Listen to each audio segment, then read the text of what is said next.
लबयाती नज़ीरों का फी नज़रे में लबयाती नज़ीरों का फी नज़रे मिसले तो न शुद पैदा जाना मिसले तो न शुद पैदा। হ্যালো এভরিওয়ান, আসসালামু আলাইকুম, welcome to my another blog. তো আজকের এই ব্লগটা হলো 2025 সালে গরু কেনার ব্লগ। তো আমরা গরু দেখার জন্য চলে যাই চট্টগ্রামের বৃহত্তম গরু ছাগলের বাজার সাগরিকা গরু বাজারে। তো এখানে আমি আর আমার ফ্রেন্ড ইমরান গরু বাজারে ঢুকে গরু দেখতেছিলাম। তো এবার একটা জিনিস খেয়াল করলাম যে গত বছরের তুলনায় এবার একটু গরুর দাম কম। তার প্রধান কারণ হলো বৃষ্টি ছিল অনেক দিন ধরে, বাজারের অবস্থা খুব খারাপ ছিল, এই জন্য একটু দামটা কম ছিল। এবার টানা বৃষ্টি হওয়ার কারণে বাজারের অবস্থা খুবই খারাপ ছিল, হাঁটার অবস্থা ছিল না। দেখতে পাচ্ছেন বাজারের অবস্থা কতটা খারাপ ছিল, প্যাক কাদা এক অবস্থা। পরে আমরা এখানে কয়েকটা গরু দেখি, গরুগুলো খুব ভালো লাগতেছিল, বাট ব্যাপারী অনেক দাম চাচ্ছিল, বাট বাজার অনুযায়ী দাম চাচ্ছিল একটু বেশি। পরে আর দেখা হয়নি। তো অনেকক্ষণ ধরে আমি আর আমার ফ্রেন্ড বাজার ঘুরলাম। তো বাজার ঘুরে একটা জিনিস খেয়াল করলাম, গরুর তুলনায় ক্রেতা অনেক কম এবারে। পরে অনেকক্ষণ বাজার ঘুরেও গরু মেলাতে পারতেছিলাম না। পরে আমি আর আমার আব্বু চলে যাই চকবাজারে কাপাসগোলা একটি অস্থায়ী গরুর হাটে। ওখানে গিয়ে যেটা লক্ষ্য করলাম সেটা সাগরিকা গরু বাজার থেকেও ওখানে গরুর অনেক দাম চাচ্ছিল। যে গরুটা সাগরিকা বাজারে 1 লাখ চাচ্ছিল, ওই গরুটা ওখানে 1.30 1.40 এরকম চাচ্ছিল।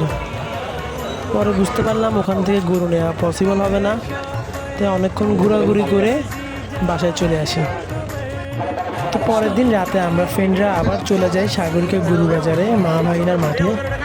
তো ওখানে একটা জিনিস খেয়াল করলাম, মানে গতকালের তুলনায় আজকেও গরু একটু কম ছিল এবং গরু ছাড়তেছিল ব্যাপারীরা।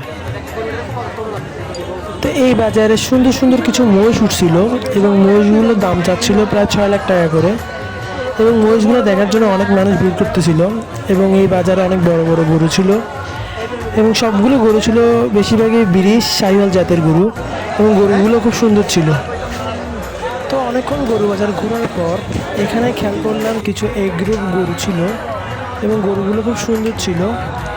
এগ্রোটা ছিল 6 আর্স এগ্রো, এটা সিটি গেটের এদিকে, ওরাও বাজারে গরু নিয়ে আসছিল।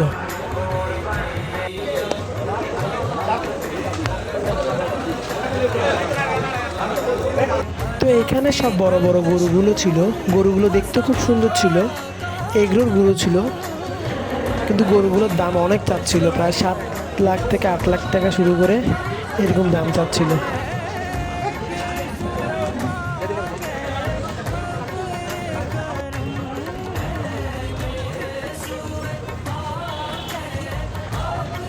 তো অনেকক্ষণ বাজার ঘুরে পরে আমার ফ্রেন্ডরা এই গরুটা কিনে 1,22,000 টাকা দিয়ে।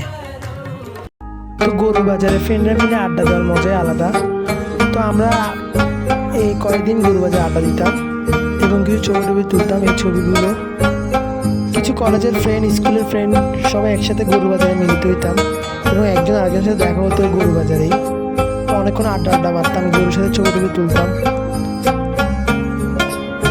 পরবর্তীতে গরু মিলাতে না পারার পর আমার বড় বোনের হাজব্যান্ড হাটাজারি গরু বাজার থেকে এই গরুটা কিনে, এই গরুটার দাম পড়ে 1,10,000 টাকা, হাসির পরে 3,000 টাকা, মোট 1,13,000 টাকা।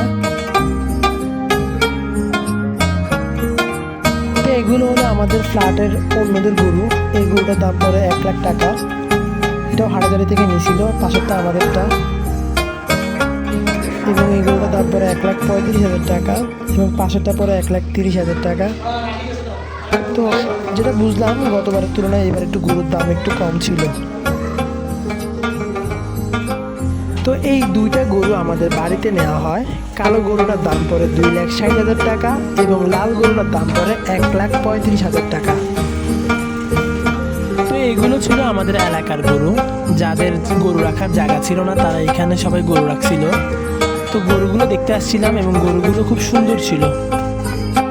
তারপরে আমি আর আমার আব্বু গরুটাকে বের করি এবং কিছুক্ষণ হাঁটাই।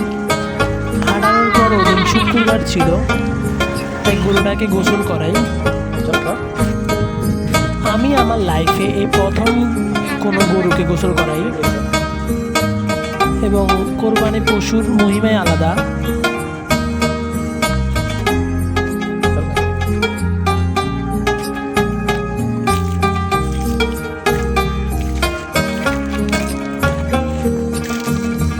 তো গরুটাকে গোসল করানোর পর গরুটাকে নিজ হাতে খাওয়াই এবং কোরবানি গরুকে নিজ হাতে পরিচর্যা করার আনন্দ আলাদা। আর এভাবেই 2025 সালের কোরবানির গরু কেনা হয় আমাদের। আমার এই ছোট্ট ব্লগটা বা ভিডিওটা যদি ভালো লেগে থাকে তাহলে অবশ্যই পাশে থাকবেন এবং সবাইকে আবারও জানাচ্ছি